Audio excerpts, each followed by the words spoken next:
Hi, everyone. Welcome to Hera Media Group, and this is Hera TV. We are having a conversation with Jane Walker, MBE, and let me tell you a little bit about her. Hello, Jane, and thanks for coming. Hi, lovely to be here, Mary. Thank you. So I'm actually going to read her background, you guys, because this woman is so flipping amazing. I'm so excited about what she's doing on planet Earth. And I think we all could learn something from Jane. So anyway, Jane was in the newspaper industry for a very long time. And she went to the Philippines in 1996. She asked the taxi driver to take her to some of the worst areas in the Philippines. And she ended up following some children to Pier 18, a dump site. She was shocked to see how children and families' lives were the way that they were living, that she decided to build a small daycare center for young child workers and funded for their own savings. In 2002, Jane registered with Charity Commission, the Purple Community Fund, and established two successful charities, one in the UK to raise funds for the second charity, started in the Philippines, called Upskills Foundation Inc. So anyway, she's helped over 2 million Filipinos. That's a big impact. So Jane, tell me what it was like when you were first there and you saw it. How did you feel and what went through your head? It just sheer disbelief, really, because all those years ago, we just didn't see images of child workers, people living on landfill sites. I mean, that just wasn't in our bandwidth at all. So it was just staring at that and just really trying to absorb what my eyes were seeing. So it was a very peculiar feeling. And it was seeing so many children. I mean, the kids were just everywhere on the dump site. And, some of them were just like 2 years of age. They were sinking into the waste. And it was that realization that, hey, these kids should be in school, but they're working and they're like 5 and 6 years of age. And just shocking. And the whole family was there working on this landfill site. So, mum, dad, even some seniors were there, all bending down with their face very, very close to the ground, looking for pieces of plastic and metal to recycle. They had a big metal hook in their hand, which they jabbed into the ground to pick up, a tin can or anything that they could find that was valuable and put that in their sack. And it just looked like the most backbreaking work that anybody could do. So yeah, that was the initial shock. And then the kind of realization that because there was this whole community of families that were living there, that realization that, hey, these families are not just working here, but they're living on this as well. And how are these children ever going to leave if they don't get this opportunity to educate themselves, that they are really stuck in this cycle of poverty that they've been born into? And it had like this massive impact on me because I came from, and I'm grateful when I say this, I'm not saying it for anybody to feel sorry for me, but I did come from a fairly dysfunctional family. We had social workers and courts and all sorts of things involved in our family. And when I saw these children, I realized they were part of a loving family, but they didn't have that opportunity to change their lives. Well, my family decided when I was just turned 15 that it was time to leave home. And they put me on a coach and I had, a few pounds in my pocket. And, in their way of thinking, that was going to kind of make a woman of me. That was going to be the making of me. So I'm not sure that their intentions were entirely evil, but it was a harsh wake-up call for me. And I sat on this coach, onto my destination. I realized I was going to a seaside destination, and I thought, well, I can try and get a job as a chambermaid or a waitress in a hotel. And I had options. as a potential homeless person. I had options, and I only had those options because I had received my education. And I guess it was at that moment that I really valued that my parents had sent me to school, that, okay, I didn't get to finish and all the rest of it, but, you know, I had enough life skills to be able to make it on my own, even at 15 years of age. And I looked at these children and I realized what were their options. If they weren't recycling, then what were the other options that they could look at? And they would be begging on the streets, resorting to crime, possibly being involved in the sex industry, none of which were going to give these children a life that they deserved. And it was then that I made this internal promise that I would do everything I could to try and help those children have a better life. However, I have to say, Mary, I had no idea what that was going to look like at the time, but the desire and the passion was very strong. So that was definitely the starting point for that. And then I went, sorry. Yeah, sometimes that's all you need is just the passion and the drive, and you want to do it, right? That is the very first step. So what was the second step? How did you get started? Well, first of all, I saw that there was a kind of pastor or vicar of some description, some religious person that was on the dump site.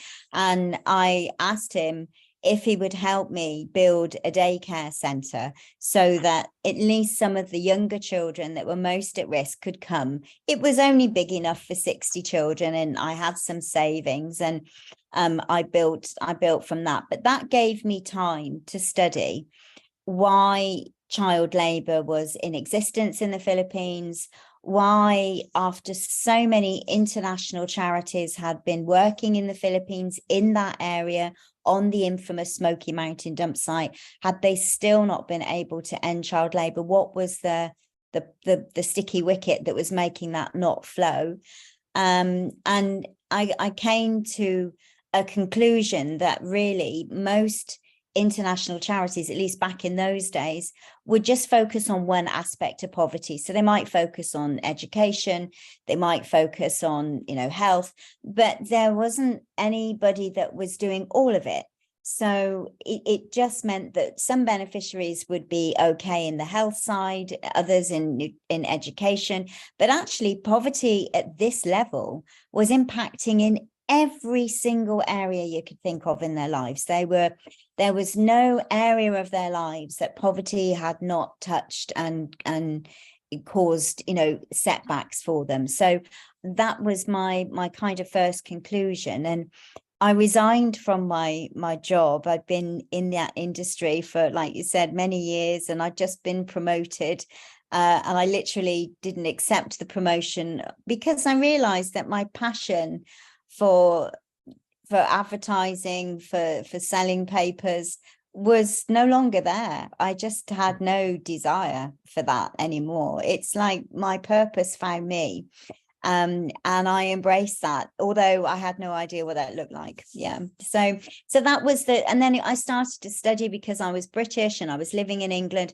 So I started to study how to run a charity in the UK, and then I studied how to do that in the Philippines. And my son was born in this process.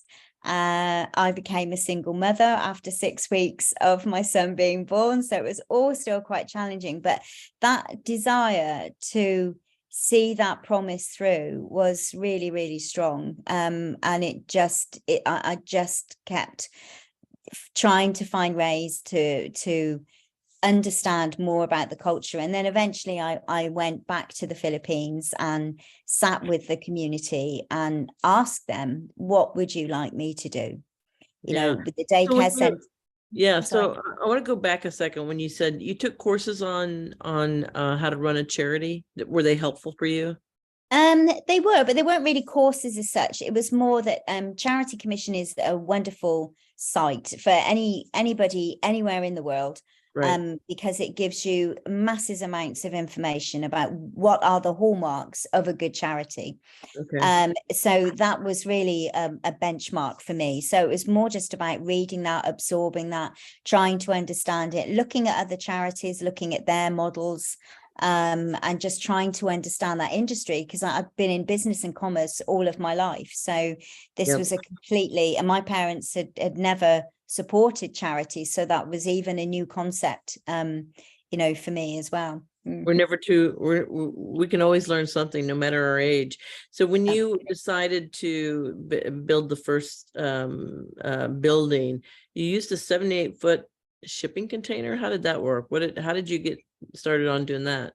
Oh, that was really interesting. The community, when I asked the community what they wanted me to do, they said educate our children. That we don't want them to be like us.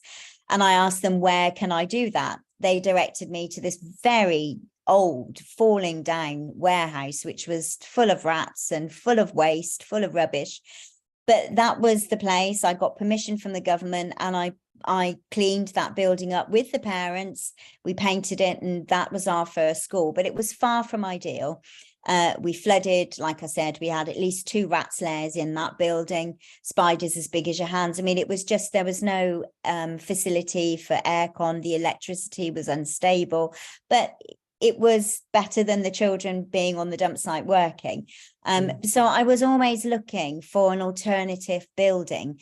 But what happened is so many of those children came into our program. And before I knew it, I already had 400 children that were being educated in school just after 3 years of starting. So any buildings that I were looking at were nowhere near big enough. And the rents were too absorbent. So I started to petition the government and ask them if they would give me some land on the old Smoky Mountain dump site, which was literally 10 minutes away from the landfill site, to build a school. And the area where we are is harbour side. So we're surrounded by out of service containers, shipping containers that are just literally sitting there rusting.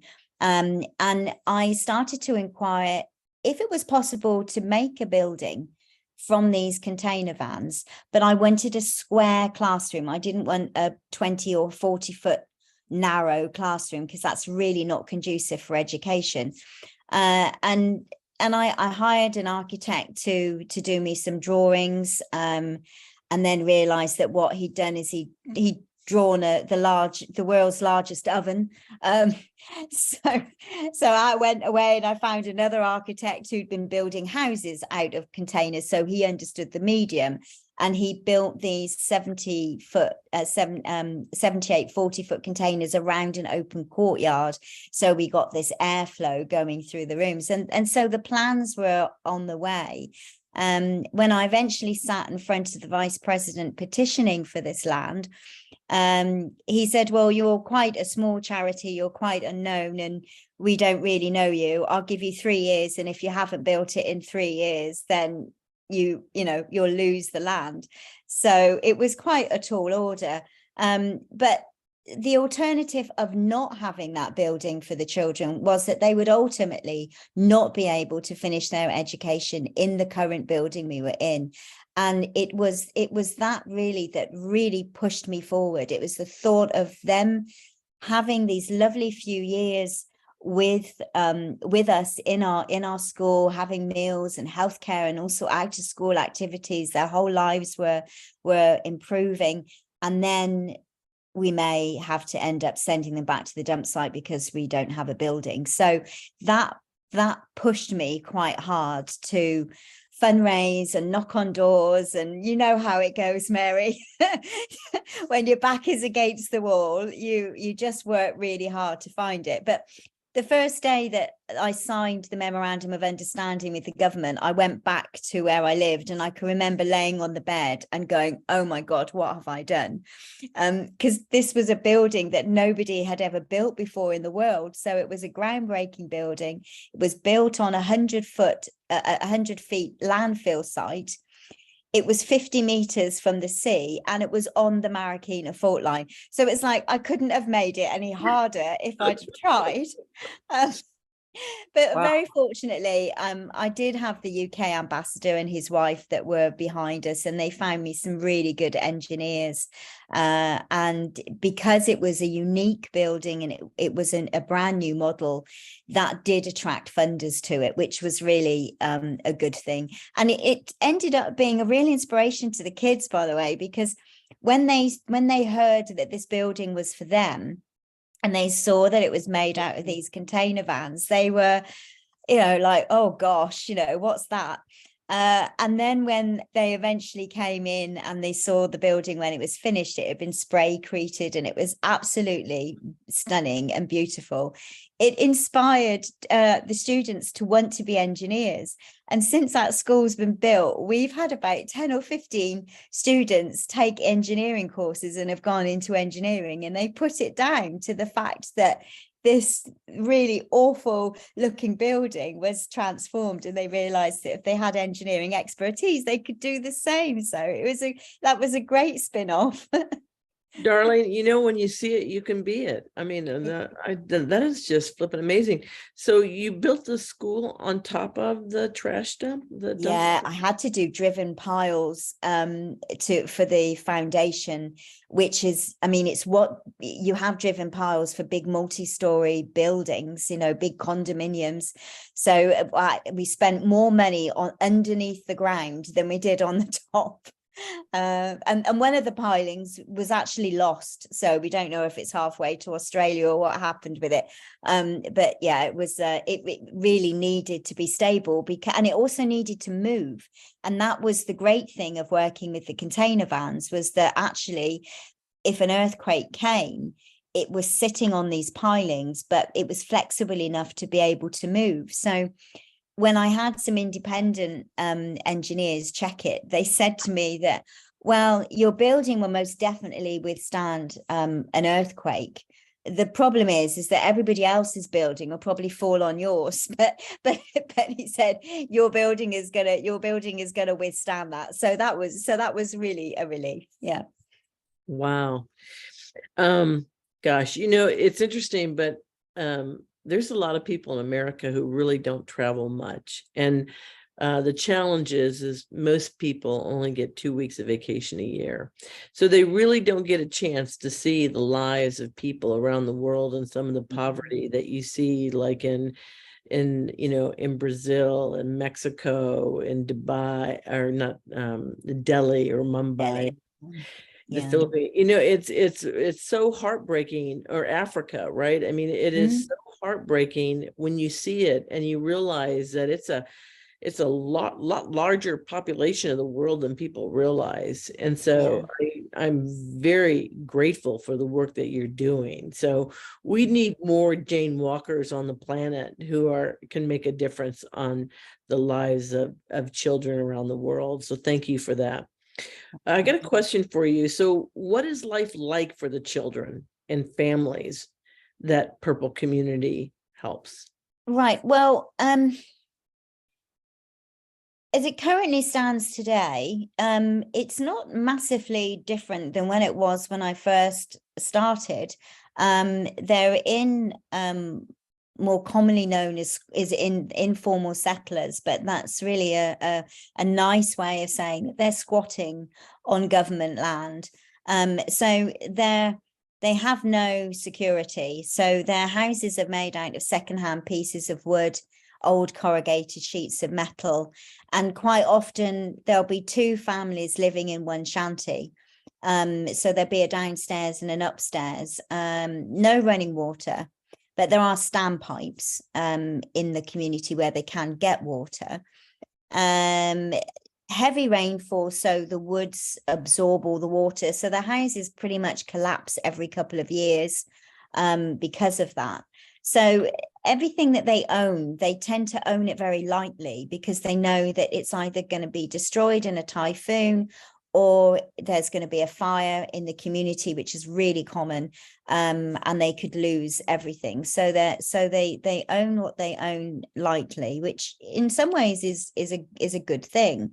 Their material belongings don't own them, but food security is, and still is, sadly, the biggest problem.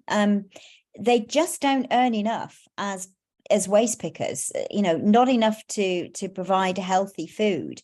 So the community have had this practice for decades now, where they go to fast food restaurants and they'll ask for the leftovers from their customers' plates. So basically they bring these bags home full of leftover food, and it could be, a few days old. And then usually the men will sit there and they will pick off the bits of meat from leftover chicken. They'll salvage a bit of beef burger or a French fry or something, and they'll mulch this into their hands and put it into a pail, into a bucket, and then they'll sell that to the mothers in the community, who will then buy and fry onion, season it, change the color of it, package it, and put it in a takeaway box, and then that is sold to families, and that is their main staple. Sometimes families will maybe only eat that 5 or 6 times a week. Some people, if they're in a very impoverished situation, will eat that every day.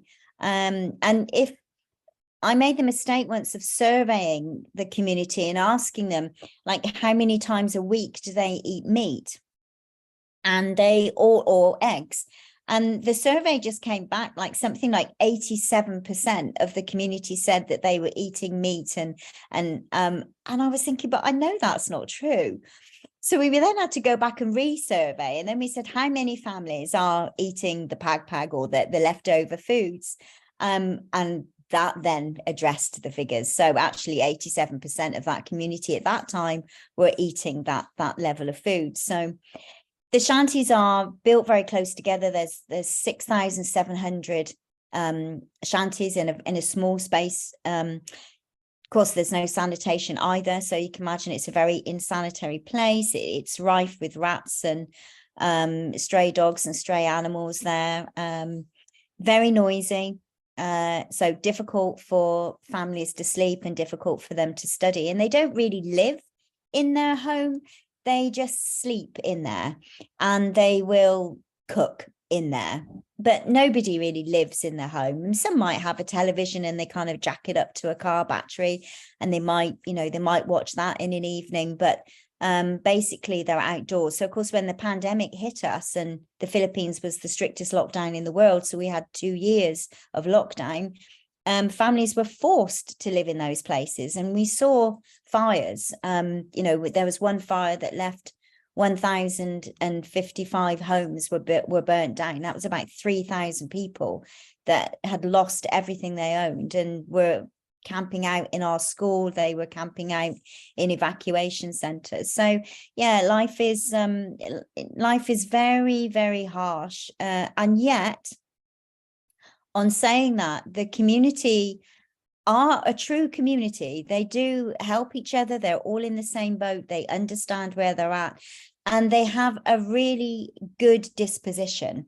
So where they don't own very much, and their belongings don't own them, they put their value in their family relationships.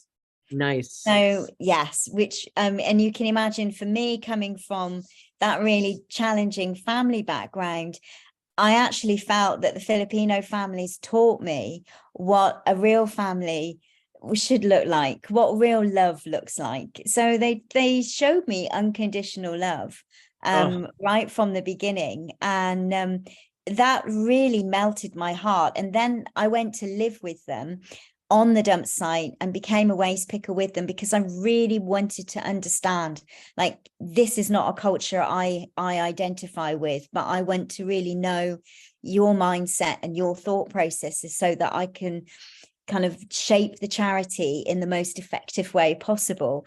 And those were the most precious time, the hardest days of my life, Mary, for sure. Yeah. but the most precious, because I'd get to spend the night with all these different families, and I'd learn about their lives, and I would always ask them, like, what do we have for breakfast in the morning? And they just show me the burnt rice that had been cooked the night before. And so I realized they were going meal to meal.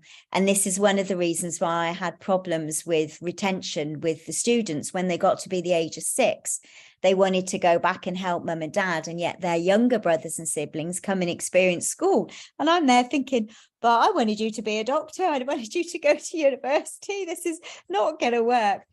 But by living on the dump site, it enabled us to be able to say, well, if we give the children rice credits for coming to school every day, and they can earn canned food for academic achievements, and they can earn vegetables for grooming and behavioral achievements, then actually they can earn what they would have earned if they had been working on the dump site, and all they need to do is come to school. Brilliant. It was the magic. It was the magic ingredient to our work, Mary, because if we hadn't have done that, there is no way that we could have kept those children in school. And even to this day, we have around about 155 students who we have classed as most at risk of dropping out of school, and they still receive food. Because we know that food is this number one reason why kids drop out of education, just to go and earn money so that they can feed their family. So addressing that basic need, it made our work successful. And then it was easy to build, after that. What a huge burden for a child to have the responsibility to feed the family. I mean, that's just heartbreaking in so many different ways. Can they get fresh fruits and vegetables? Is that possible when you live on a dump site? They can go to the market and buy them, but it's normally out of their reach. I mean, most families, especially back in the beginning, most families were just living off rice, maybe soya sauce. They're on the port side, so they would catch the tiniest crabs and try and eat those. So their eating habits were really poor, and it's definitely improved. Like over the years, we've taught families how to grow vegetables and fruits from pots. Right.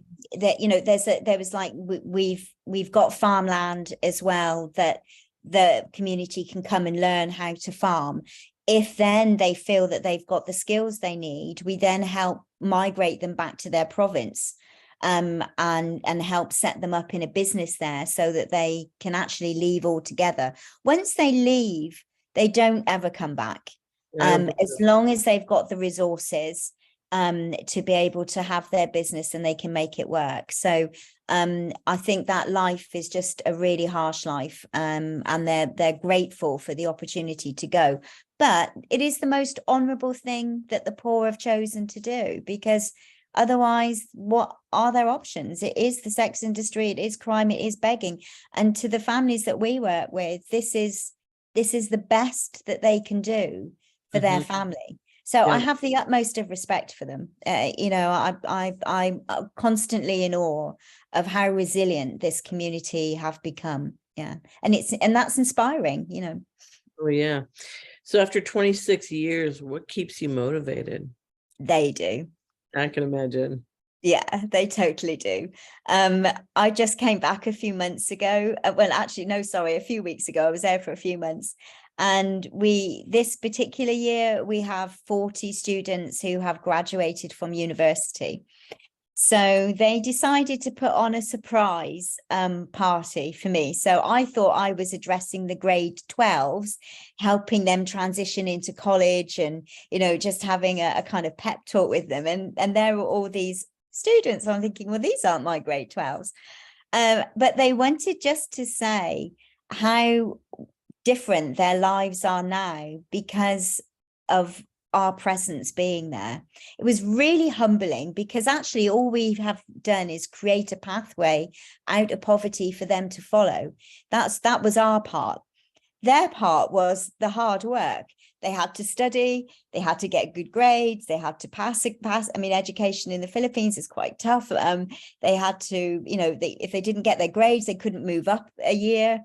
So, they've gone through fires and typhoons and pandemics and all sorts of things, and all the noise, the difficulties in studying, and there they are now ready to graduate. And they came up and they all gave a little talk. And, of course, these were some of my early students that were the child workers. So I'd known them since they were like 5. So it was very emotional. They were engineers in there, pharmacists. We had business administration that were going on to finance with banks, HR experts, a marine biologist. I mean, it was absolutely fantastic. And they were saying, if we hadn't have got our education, if you hadn't have supported us all the way through all the various different things that had happened, and now we've got here, we would still be on the dump site making charcoal or picking waste. So that for me was inspiration for the rest of my life, because whatever effort you make, that you're making a huge difference to someone's life. And so even if you feel a bit tired and you've already worked 14 hours, you just push a little bit harder, because you know that whatever effort you put in, it's going to yield enormously good results. And we've seen over the years families leave the dump site because their children had got their education. We upskill the parents as well, Mary, because there is this train of thought in Asia that if a child is educated and is able to get a job, then that child will look after their family, which we don't think is particularly fair, because all it really does is it keeps the family still in poverty, but with a few more luxuries. So it's really has to become a very family focused goal, that their goal is to leave that environment and to have a better, more sustainable life. And so the parents come in to our livelihood programs. They learn how to make shoes from aeroplane tires and inner tube from truck tires. We make this whole range of clothing and products from the ring pulls, from canned drinks, from glossy magazines and things like that. So we have workshops and little small factories. We have farms. We teach business skills and entrepreneurial courses, and then we give them a small business loan. They pay that back. Then they get an extension loan. So by the time their children have graduated, the parents are already earning more money than they had been earning on the dump site. So it does make it possible to be able to work with them all. But yeah, they're incredibly grateful people, which just makes you feel even more humbled. Darling, the lives that you've changed.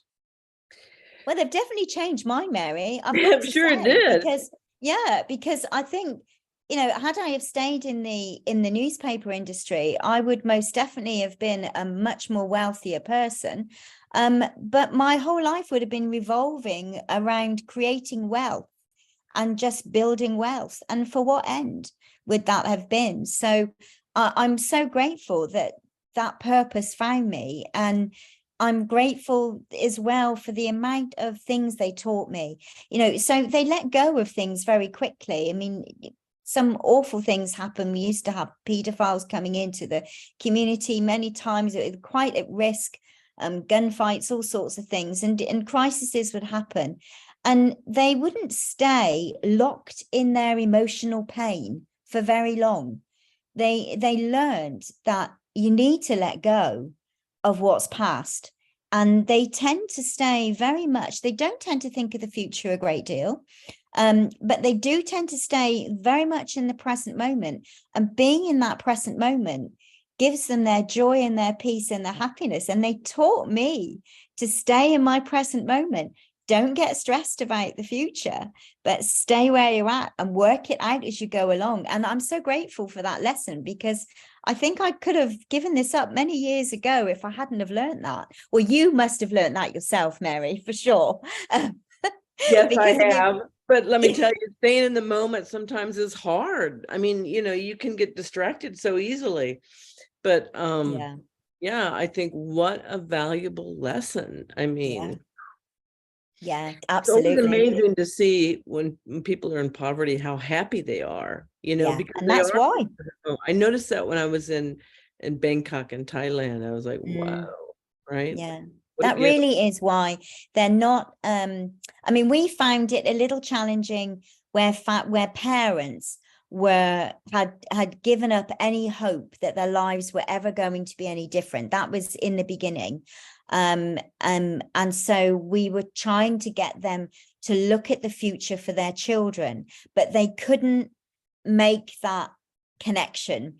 And it was only when the Food for School program started, and then we started a ballet program, and some of our students went on to be professional ballerinas with the Ballet Manila in the Philippines, and they've traveled all over the world, and they're still employed by them doing ballet and things and football. And so we always got the parents to be involved. Like, we always bring them to the matches, take them to the theater to watch the ballet, so that their vision for their children and started to get bigger.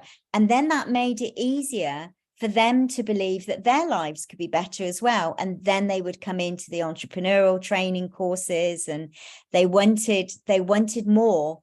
So that's been a good thing. But nevertheless, even through wanting more, they remain so happy because they have really honed that skill of being where you're at and finding joy where you're at. So yeah, an amazing lesson to have learned from them. wow. The student teaches the teacher, right? Yeah, absolutely, because they always thank me, and I always have to end up saying, but actually what you've given me is a whole new life that I would never have had. So, the feeling is really mutual, and everybody that works for us, oddly, we've all come from challenging backgrounds. Now, I'm not saying that no, that's a Well, requisite for doing good, everybody has trauma. You just but can't escape it, right? So that's right. But everybody is we all different. have an issue somewhere, all of us. I don't believe that any of us have just sailed through No, childhood, no, they sailed don't. through life. But because of that, they've turned it into a positive, Yeah. and that empathy is really strong. You can identify with the family's emotions, even if you haven't experienced it yourself, but you may have experienced loss, and you can equate that emotion. So that empathy just builds, and it's a lovely relationship to be in.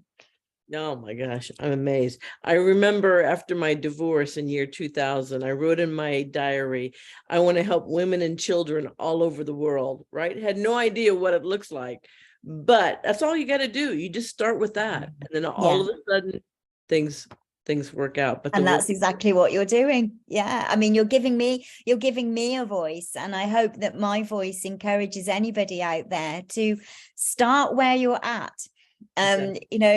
Helping others doesn't have to mean that you need to go 10,000 miles away and do it. in your It's backyard. right on our doorstep. Exactly. We've got neighbors, and it's never about the numbers either. I mean, it's amazing that we have helped that many people, but all those people are individuals, and that's really the only thing that counts. It's the quality of what you provide. It's the quality of service. It's when you do it from a heart of kindness, Yeah. then it's genuine and sincere, and people Yeah. warm to you, and that can be an inspiration for other people as well, to then go and pass that along. The universe opens up to you when you're given good service and you're helping others around the world, no matter where you are, right? No Yes, matter I'm what going to tell myself that, Mary, because I need to no, raise an enormous amount of money, and I'm in the same boat, you're darling. on the I get it. I get it. that's a lesson for us today. Yes, yes. So, what makes your organization successful? I think it's about relationship first, because we never go into a community and tell them what we're going to do. We go into a community and we ask them, what do you need? What would you like us to do? And we let them shape the organization. So we might go to them sometimes and say, we have an idea. but how do you think, what do you think about that? Because it's all about getting that engagement from the community first. And then every program that we run, I mean, at any one time, we're running about 45 programs. So those programs have a high input from the community. So there are community volunteers. We have just over 90 community volunteers in the areas where we work, and they that high level of community participation is really, we feel, is just really important. And it's then, I think as well, I'm not sure, I always encourage charities to do this, is that always look at the environment, because the environment is constantly changing. So of course, the biggest environmental change that all of us had was the pandemic. That made significant economical changes and humanitarian changes as well. And so we got the communities together and we said, right, what's the most urgent need? Food. Right. Okay. Let's see how we can do this. So then we went back to them and we said, look, we've got an idea. We think we need to start farms because we can't sustain all of you. There's only so many times you can ask for the same thing. But how do you feel about if we started to farm? Would you help? So they became communal farms, and I think this is key, and it's just that having respect for them, that they know what's best for themselves, not us. Right. And understanding that culturally as well, because as a Westerner, and Westerners we all have done harm sometimes by giving too much and not having enough participation coming back. So don't give them a fish, teach them to fish, right? Always. And that was the old style of doing charity work like 30, 40 years ago. And it kind of made people dependent on the charity. So we're all for making families independent from us. Our greatest success is when they say goodbye, because we know that our job is done. That's really good. And where you always keep in touch, which is lovely. But that goodbye is what we hope to see, because we know then, that they're safe and sound, and they know how to run their lives. They don't need us to tell them that. They just need that pathway. They just need that, like you said, that fishing rod. They need that. Exactly. So Jane, we only have a couple minutes left here. Gosh, that went fast, Mary. Yeah, it does, doesn't it? I so enjoy spending time with you.